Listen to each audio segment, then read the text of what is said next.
Hey, it's Alexis, and I never did a wrap up for September, so I'm going to combine it with October. So welcome to my September and October reading wrap up. I'm going to be separating this into, I guess you could say, 2 categories. So I have books I read for school and books I read for fun. So let's start with the ones for school because they weren't as interesting to me. So the first one that we read was The House on Mango Street by Sandra, I don't know how to say her name, Cisneros. I probably said that wrong, but this is a collection of like little short stories. So it's like a couple pages each. And it's talking about the main character of this book, Esperanza.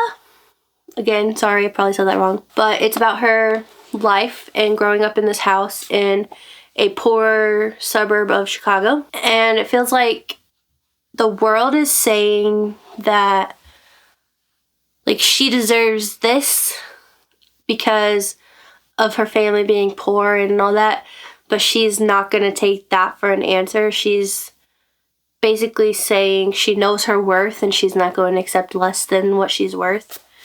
And I just feel like everybody at some point in their life should read this book because I think it's very interesting and I don't know, I guess worth it is what I'm trying to say. It's just a really good read. And then another one that we read was Antigone, and I don't know how to say the author's name. This one was about this king who is dying, and he has 2 sons and 2 daughters, I believe. And after he passes away, the 2 sons are then supposed to both take over as king, and they're supposed to alternate. So every other year is going to be their turn to be king. And after the first year, the oldest son decides that he's not going to give up his power because he doesn't want his brother to be king. So he's not going to give up his turn. And his younger brother doesn't like that idea.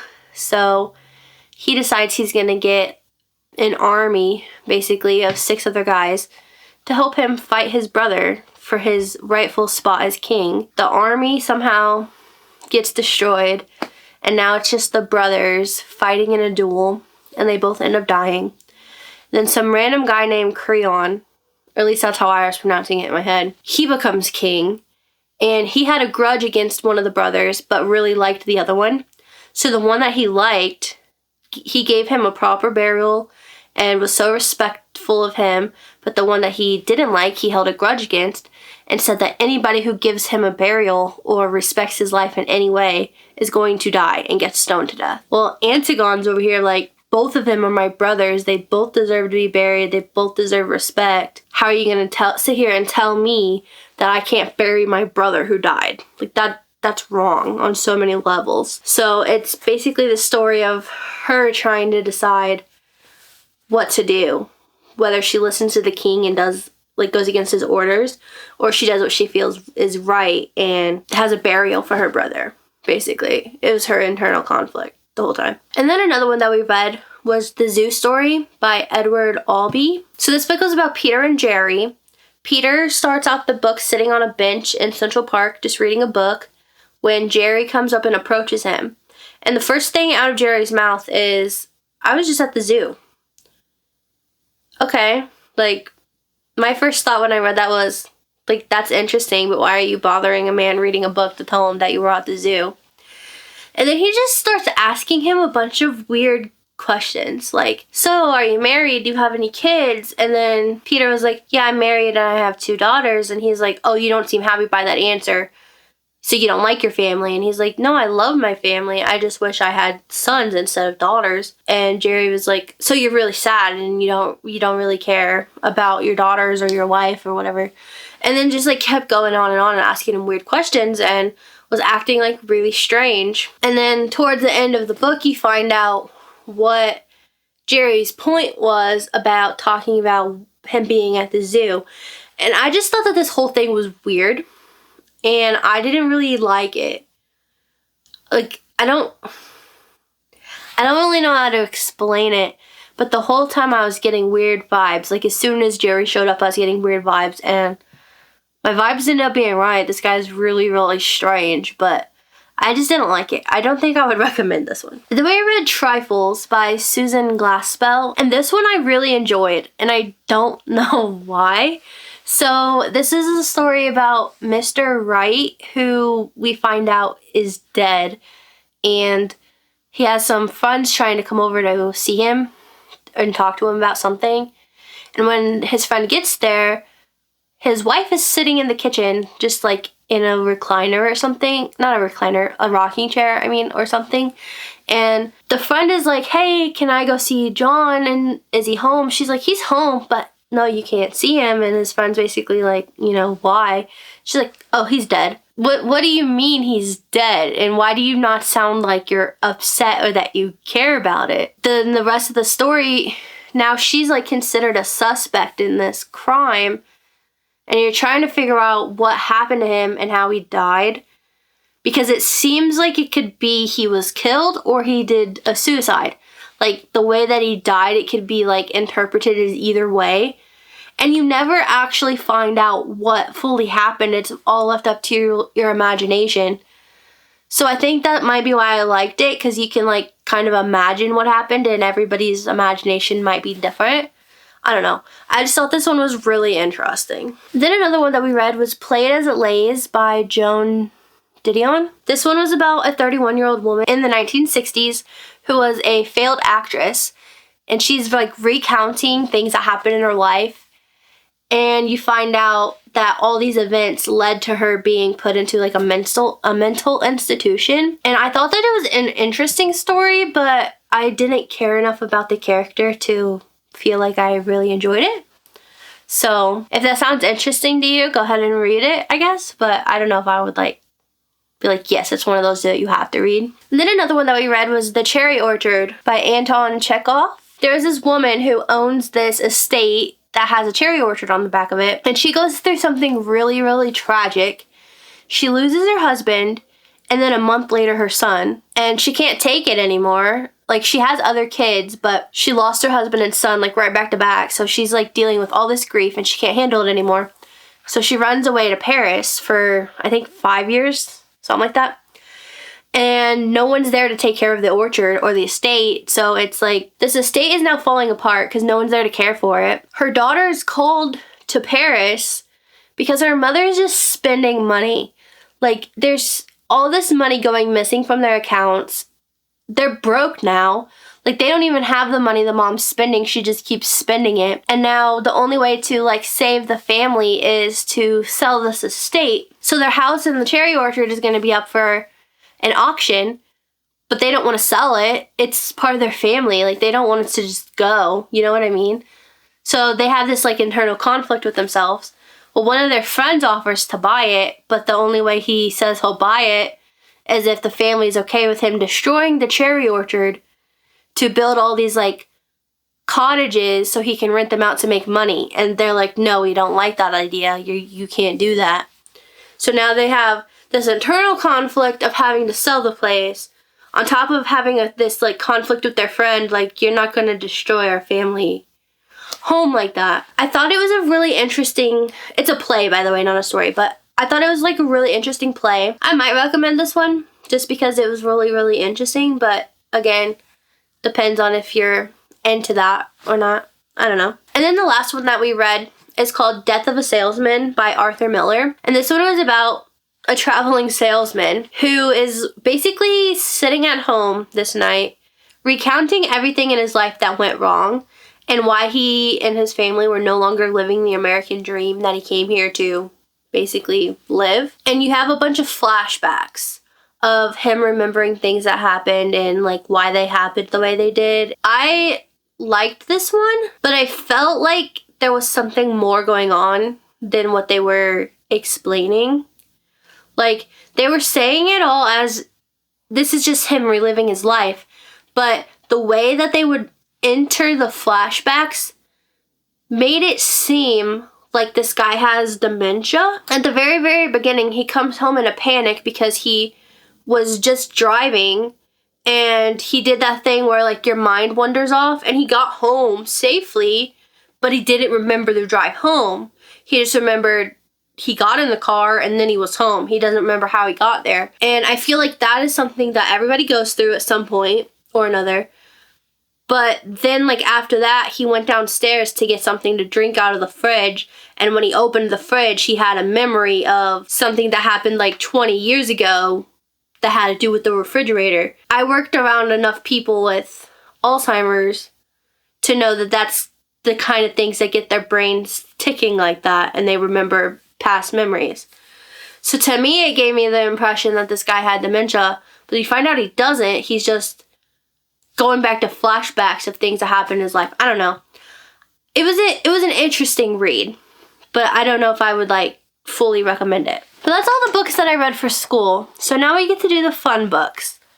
So the first book that I read in the month of September was The Grandest Game by Jennifer Lynn Barnes. And I'm pretty sure I gave this one a 4.25 stars. So this book is the spin-off series of the Inheritance Games. This is book 1 in that series. If you've read the Inheritance Games, book 4, The Brothers Hawthorne, introduces most of the characters that you see in this book. So I think you can read this without reading the other ones, but you just won't have such a connection to the characters since we like learned about who they are throughout the other books. But this is about a game that is going to be played at the Hawthorne, what's it called? Island? Hawthorne Island? I don't know, something like that. So Avery Grahams is in charge of putting on this game. And there's 7 tickets. So there's going to be 7 players in this game. I believe it was 3 tickets Avery personally handed to people to invite them to this game. And then the other 4 kind of gave me like Charlie in the Chocolate Factory vibes, where you had to like go out and find the tickets just like out in the world. And once you get to this island, there's different like levels and things you have to complete. So eventually only one person can win, but you start out as a team. And I really, really like this book. But I do have to say, Jennifer, why did you end this off on a cliffhanger? And why are you making us wait until basically August of next year to read the next one? Please explain yourself, because I'm very upset by that. I don't want to have to wait that long to find out what happens. You know what I mean? Anyway, I highly recommend this entire series. Well, this entire universe, I guess, since this is a spinoff. But highly, highly recommend it. Then the second book that I read in September, I don't have a physical copy of. I listened to the audiobook of this. But it's Somewhere Beyond the Sea by T.J. Klune. So this is book 2 in the series. The first one was The House in the Cerulean Sea. And I really, really enjoyed that one. I ended up giving this book 5 stars. Somewhere Beyond the Sea introduces a new character to the story of The House in the Cerulean Sea, if you've read that. And I think that the new character is probably my absolute favorite. His name is David. And he's just really sweet and really funny kid. So if you haven't read the first one, I'm obviously not going to like explain a lot about the second one, but the first one is about Linus Baker, I think is his name. He works for something for like the magical youth, and he's supposed to be going to this house in the middle of nowhere to check on these kids to see if they're being raised properly and if they're a danger to society since they're magical beings. So they're like, one of them is named Lucy, and he's the son of the devil. So like, you can't have him out in the real world. So he's living in this house for magical kids and he's like being raised to be a normal kid, but he also knows that he has these powers. That's like basically what the first one's about, is him meeting all these kids, making sure they're being taken care of and stuff. And then this one was the second book to that. And I really liked the second one more than the first one. Like, I loved the first one. I think I gave it 4.5 stars though, but I was like obsessed with the second one. So I highly recommend that whole series. Then the next book I read in September was The Au Pair Affair by Tessa Bailey. And this is book 2 in, I think it's called the Big Shot series. Book 1 was Fangirl Down. I ended up giving this one a 3.5. 3 or 3.5. I don't remember exactly. But I kind of want to give this one another chance at some point, because I was going through a book slump when I was reading this, so I don't feel like I gave it a fair shot. But like I said, this is book 2 to Fangirl Down, and I really loved Fangirl Down when I read it. So this one is about the 2 best friends of the main characters in Fangirl Down. So this is about Tallulah and Burgess. Burgess is a hockey player, and he has a 12-year-old daughter named Alyssa. So he is enlisting the help of basically a nanny. So he asks Tallulah if she'll move in with him so that she's there to take care of his daughter whenever he's at a game or practice or something. Tallulah agrees to move in with him, but she's wanting to go to school, like college, to get a degree, I think in marine biology or something.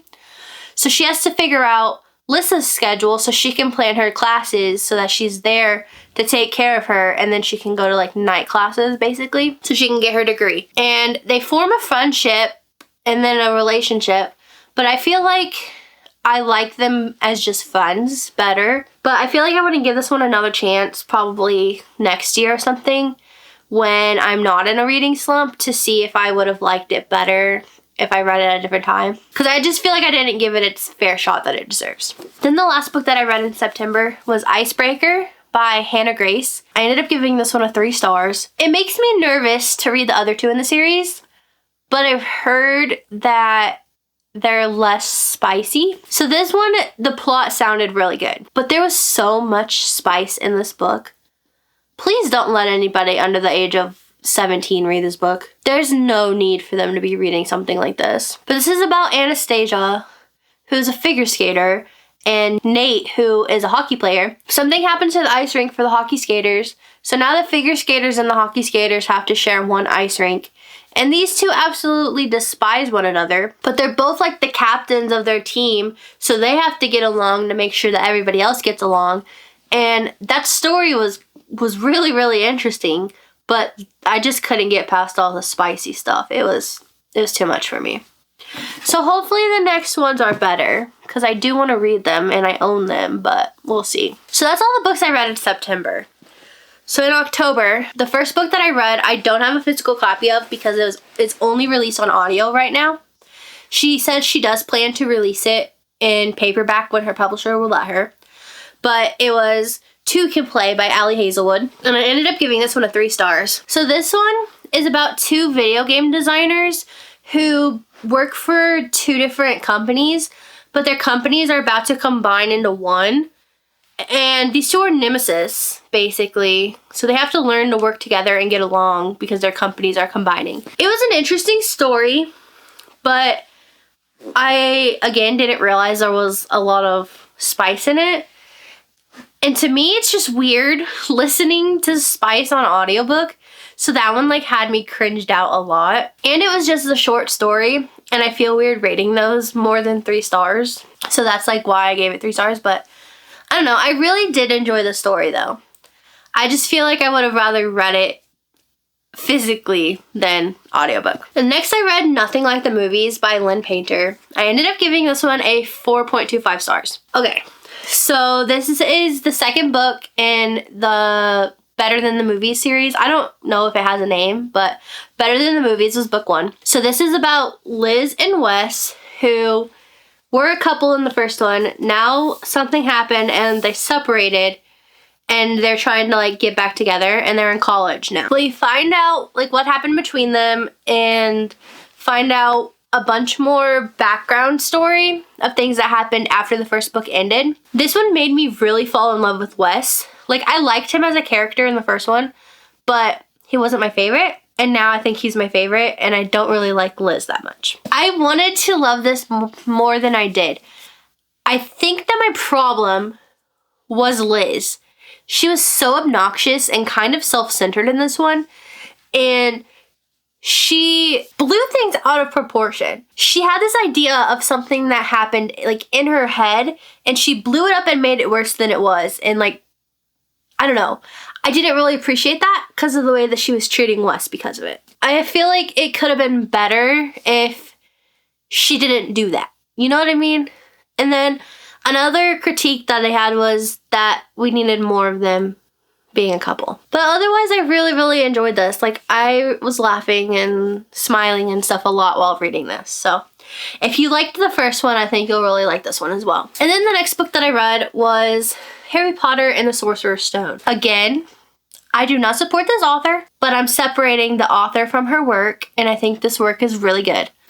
So I read so far Harry Potter and the Sorcerer's Stone and Harry Potter and the Chamber of Secrets. There's going to be a designated reading vlog for this whole series, by the way. But I ended up rating both of these 5 stars. So this first one, if you've never read the series or seen the movies, if you're like me, this is about a 12-year-old boy, I think, named Harry Potter, who one day gets a letter, basically, to this magical school telling him he's a wizard and that he can come to this school and learn magic. But a lot of like crazy things happen at this school. I'm really, really enjoying it so far. But the first book, I liked the book way better than the movie. The movie left out important details that were in this book. Like, I know you can't put everything in the book in the movie, but there were some parts in the movie that they could have replaced with important stuff from the book. Whatever. But then the second book, Chamber of Secrets, I feel like the movie lined up more with the book for this one. So hopefully they just keep getting better and better as the series goes on. And then I read Picking Daisies on Sundays by Leanne Sinicotti.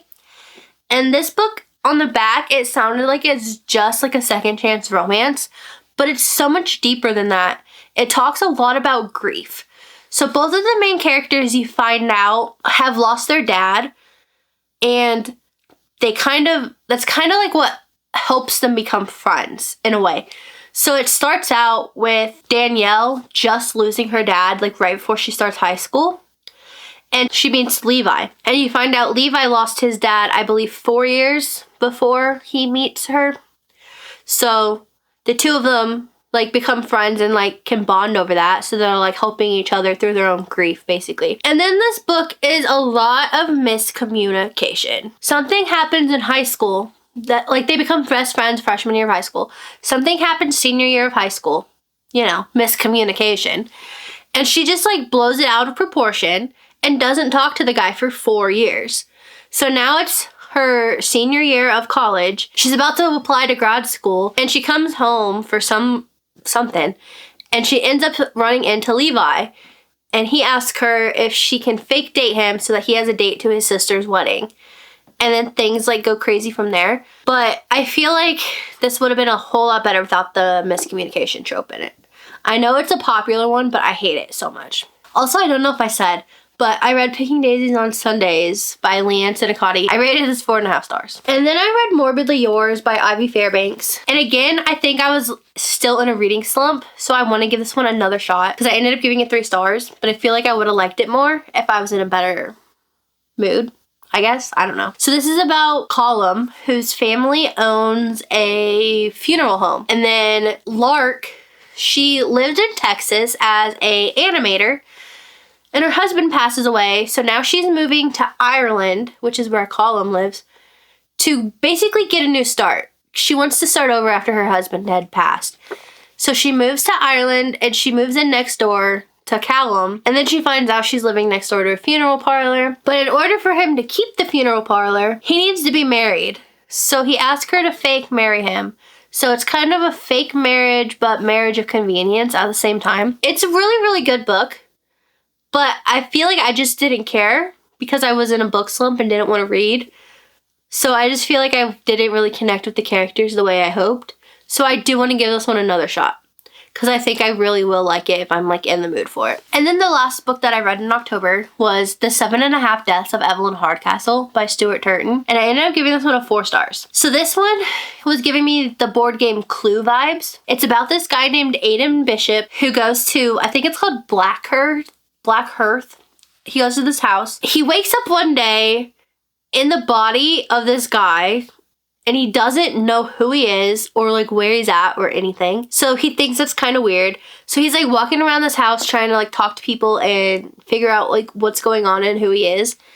And turns out if you go to this house, you're gonna wake up every day for 8 days in a row in the body of somebody else until you can figure out who murdered Evelyn, or as I called her in the audiobook, Evelyn. I just think that's like a very interesting concept. So you have to figure out the murderer, which is like in the game Clue, but you have to wake up every day in the body of one of the suspects, basically, and you got to figure out what happened and why. And I just think that was a very, very cool concept. But the ending, wild. So yeah, those are all the books that I read in the months of September and October. But yeah, thank you so much for watching today's video, and I hope you have a great rest of your day.